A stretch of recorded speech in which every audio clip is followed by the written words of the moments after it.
Hair spa सोबत. हो हां, 300 रुपयात 500 रुपयात परवडून जातं. मी 500च असं घेते. काहीच नाही करावं लागत. 500 फक्त टबमध्ये पाणी सोडायचं आणि त्याच्यामध्ये हे टाकून ठेवायचं. पेडिक्युअरचं. मागे आपण पुढे असं पण मॅनिक्युअर पेडिक्युअरचं तेवढंच घेतो. हां. रिझल्ट येतो का त्याचा? 500 तर घेतोच आपण. 500 घेतो, रिझल्ट येत पण ह्याचा खूप छान रिझल्ट येतो. तेच ना. स्टॅटिंग फार जबरदस्त निघतं. म्हणजे तुमचे जे क्रॅक हिल्स वगैरे असतील ना, तर त्या क्रॅक हिल्स इतके सॉफ्ट होतात ना की फक्त जे स्क्रॅबर असतं ना आपल्या पेडिक्युअर टूल्समध्ये, स्क्रॅबर ते घासायचं किसनी, त्या किसनीने ना नॉर्मल असं 2-3 मिनिटासाठी टाचा जर क्लीन केला ना तर इतक्या सॉफ्ट आणि मुलायम टाचा होतो.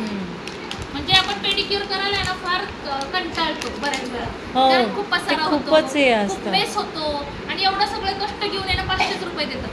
हां बरोबर. त्याच्यासाठी पण किचकिच करतात मॅम. तुम्हाला 400 जास्त रुमाल लागत नाही, तुम्हाला जास्त टूल्स लागत नाही. फक्त काय लागतं, स्क्रॅबर लागतो आणि एक नॅपकिन लागतो. तो नॅपकिन काय करायचा, पाय बाहेर आल्यानंतर वरचा पाय पूर्ण त्या नॅपकिनने असा घासून पूर्ण पुसून काढायचा.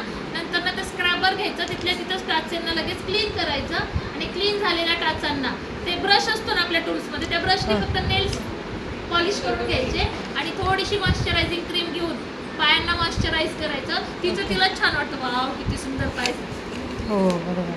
ती देते पैसे. हातांनी पण मेनिक्युअर पण करता येते. मेनिक्युअर मेनिक्युअर पेडिक्युअर दोघं करतात. येस. आता हेअर्सवरती येऊया का?